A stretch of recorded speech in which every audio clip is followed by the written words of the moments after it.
Hi, welcome back to another Crypto Day video. So 16th of March today and another weekly crypto roundup video. So let's start by having a quick glance at the markets. As you can see here, the market cap is currently just a fraction under 325 billion. That's down, I believe, about 40 billion from this time last week.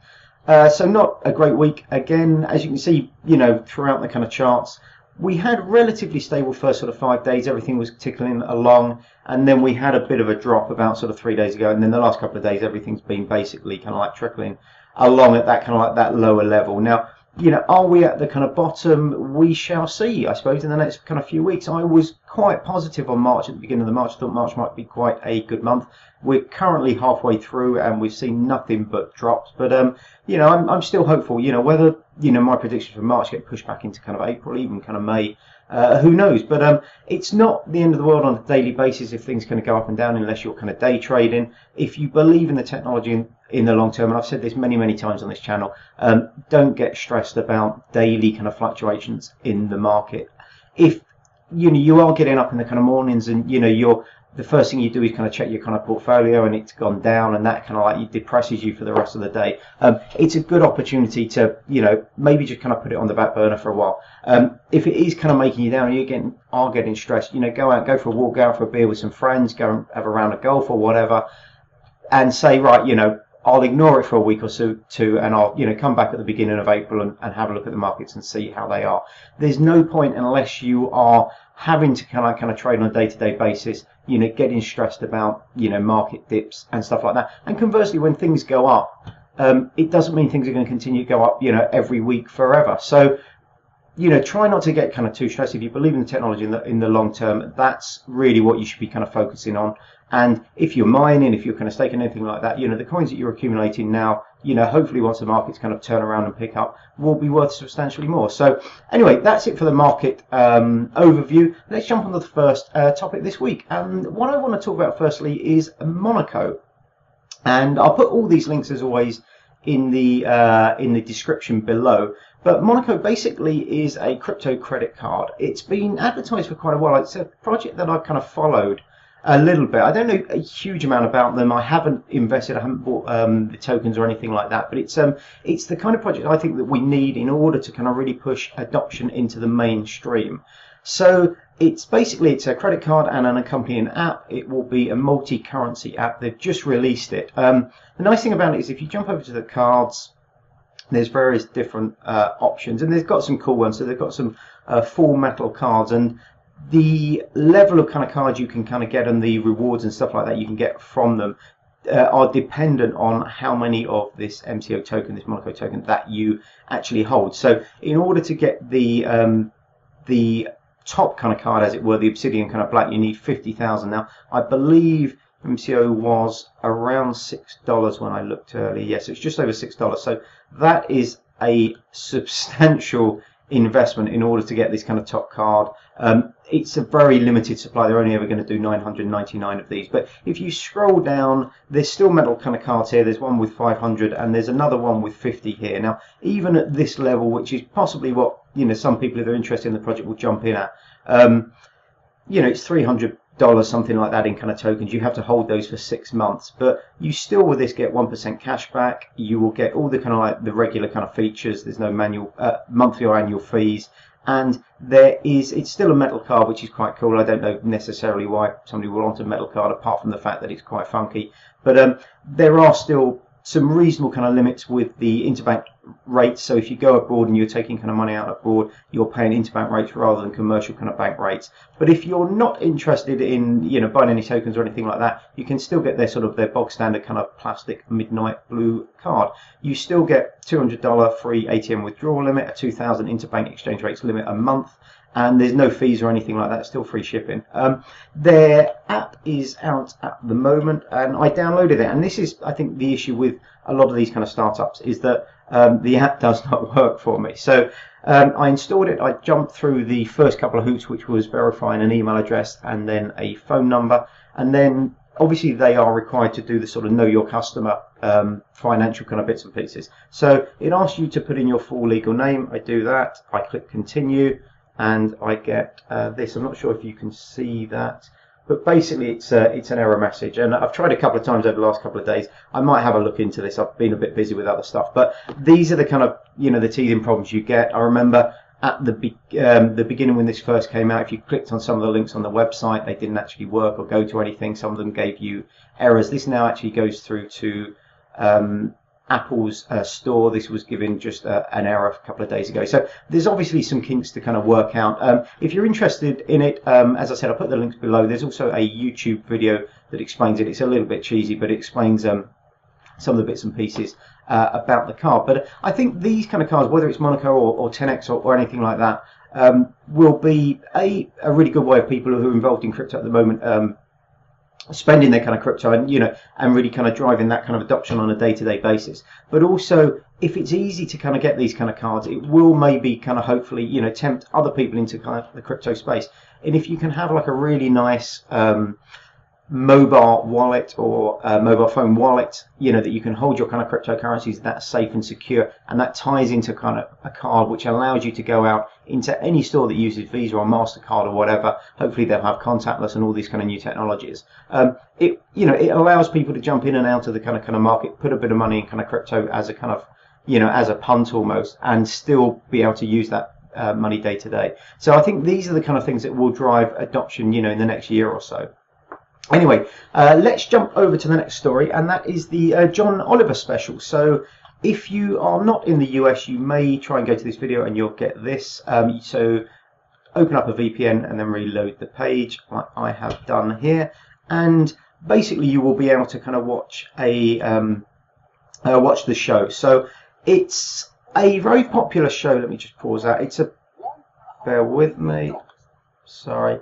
It's a popular show in the US. It's called Last Week Tonight rather. And last week tonight's topic for last week, a bit of a mouthful, was cryptocurrencies, and it was kind of tongue in cheek. There was a bit of kind of comedy thrown in, as it always is with John Oliver, but it was a relatively kind of sound roundup. He did a little bit of stuff on talking about what Bitcoin is particularly and how it works and stuff like that. And then he went on, he did talk in depth about some of the scams. So he talked about BitConnect, he talked about how unregulated the markets are, he talked about EOS, which was quite interesting. And there's a good article here. Again, I'll link it below, but it's well worth watching. And this is the kind of thing we need really to get more people involved in crypto, to get more people aware of it. A lot of people now will have heard of Bitcoin. They'll have seen something on the news, or they'll have read something in the kind of papers. But this will do nothing but open people's eyes to other kind of projects. Now, unfortunately, a good chunk of what he did was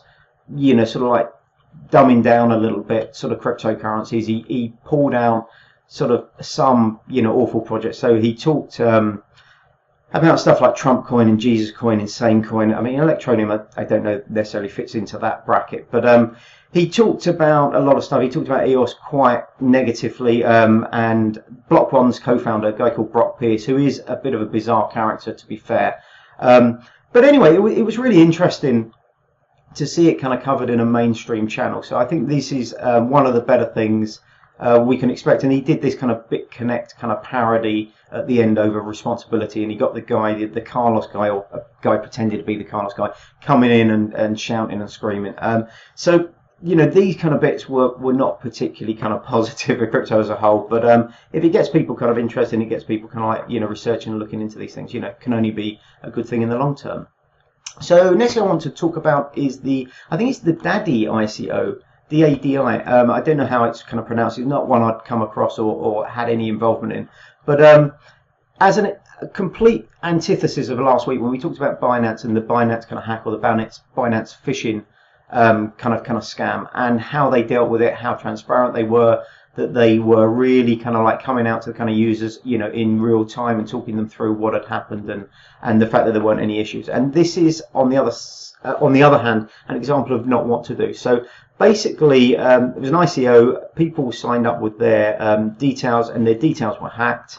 The team then tried to cover it up. It was, I I think, announced within the Reddit kind of community. There was this particular post on cryptocurrency. So there was a post within the DADI subreddit, which was then locked. People were booted out of their Telegram and Discord groups for mentioning it. Then they turned around in the end and eventually had to admit it and said, oh, well, it's just a mailing list leak. But obviously there's a lot of confidential information on that. It wasn't just emails, it was also people's names. And, you know, you have a duty of kind of care if you're involved in this kind of space or anything online, you know, to treat people's details with kind of respect. And you should be doing your best to kind of keep hold of these.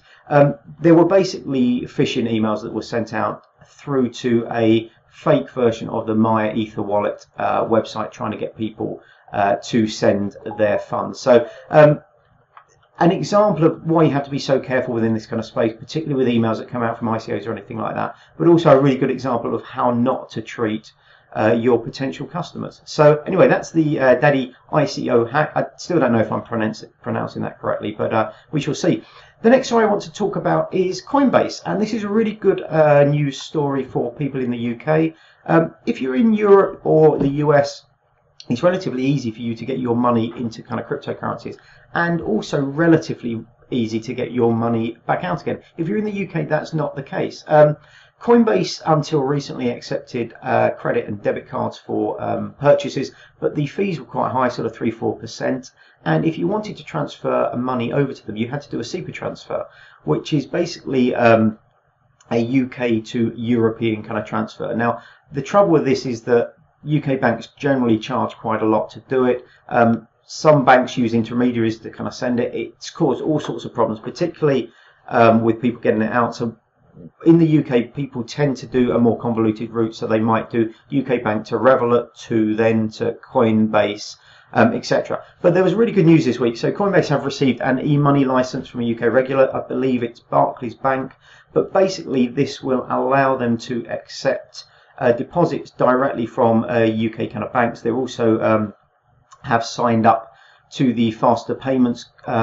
I think it's called Faster Payments in the UK, which basically if you do a bank-to-bank transfer, it arrives literally within a few minutes. So that's really good news. Hopefully it will expand out also to being able to remove money from the platform. So this is one of the biggest issues in the UK, you know, getting money back out from crypto into sterling. So hopefully in the next few weeks that will be rolled out as well. I believe it's just for institutional investors immediately, but no doubt over the next few weeks it will roll out, certainly the deposit side, to the rest of the UK users on Coinbase. That's a really good news story for adoption here in the UK specifically.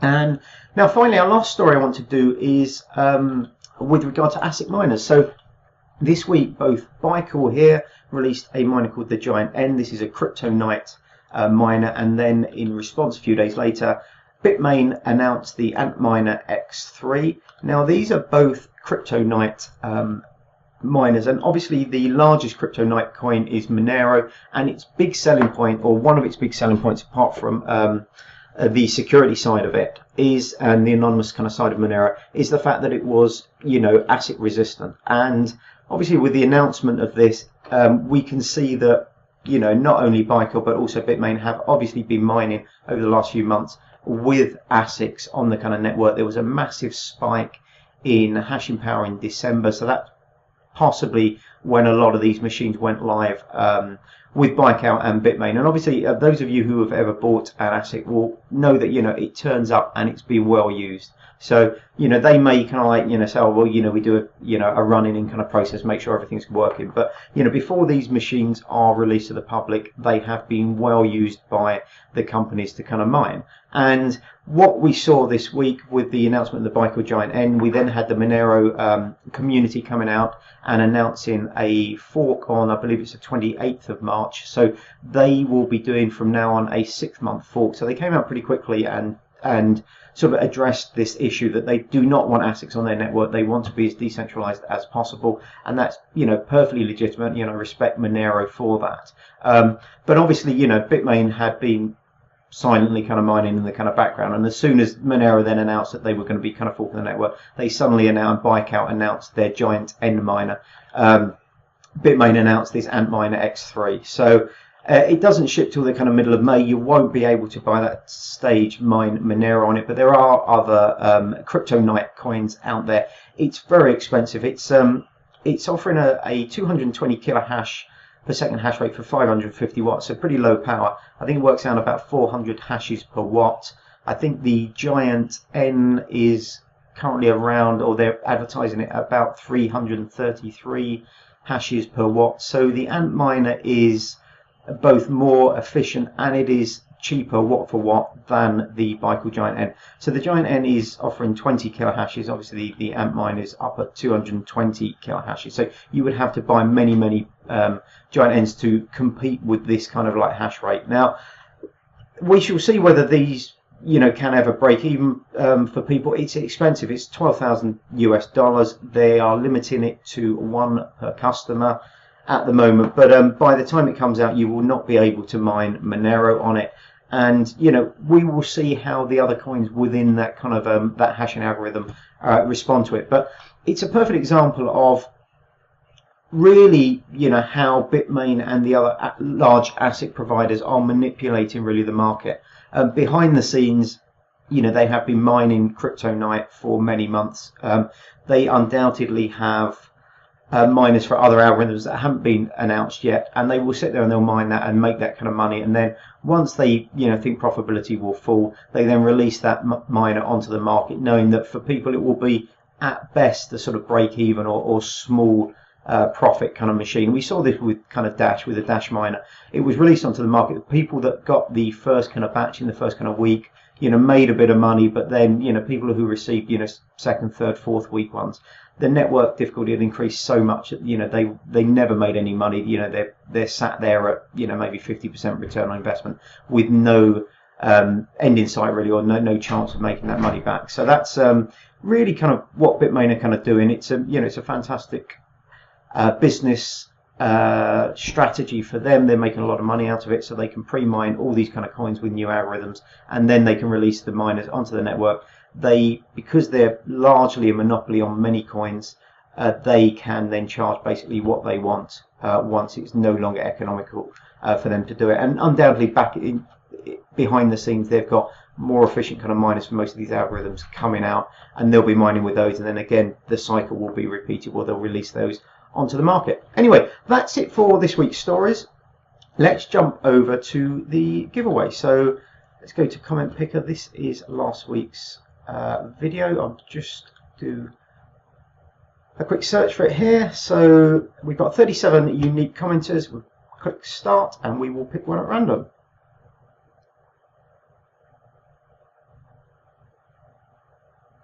So here we have. So the winner this week is Akram Rafiq. I think that's pronounced. Thank you so much. More than welcome. This is your Digibyte address. I will copy that. And then let's jump over to my Digibyte wallet. Oh, before we do that, let's work out how much I've got to actually send you. So DGB. Let's get my calculator up. So $10 divided by 0.021766 is 459. So 460 Digibyte. Send those. So 400, and that's the address. And 460. Oops.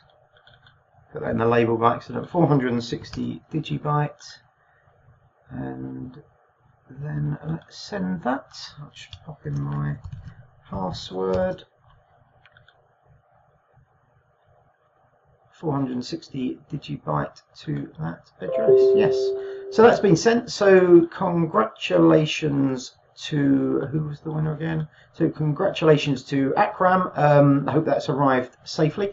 And next week, the coin we'll be using next week is Syndicate. Now I've done a few videos recently on Syndicate. This is the website if you want to find out a little bit about them. This sometimes causes issues with my recording, so I will jump back to that now. But if you're interested in entering the competition, sign up to the channel and just put a comment below, any comment, and then obviously put your Syndicate wallet address. So put either Syndicate in your wallet address or SYNX, which is their coin code and your wallet address, and I will pick the next week's winner next week, obviously. Anyway, just before I leave, just wanted to mention this. There's CoinFest UK here in the UK. It's in Manchester in a couple of weeks. If anybody is planning on going here, pop a comment below. It'd be great to meet up with anybody who watches the channel or anybody who's interested in cryptocurrencies who's going along to this. So if you are going, pop a comment below. But that's it for this week. Have a great week, and hopefully I will see you on next week's video.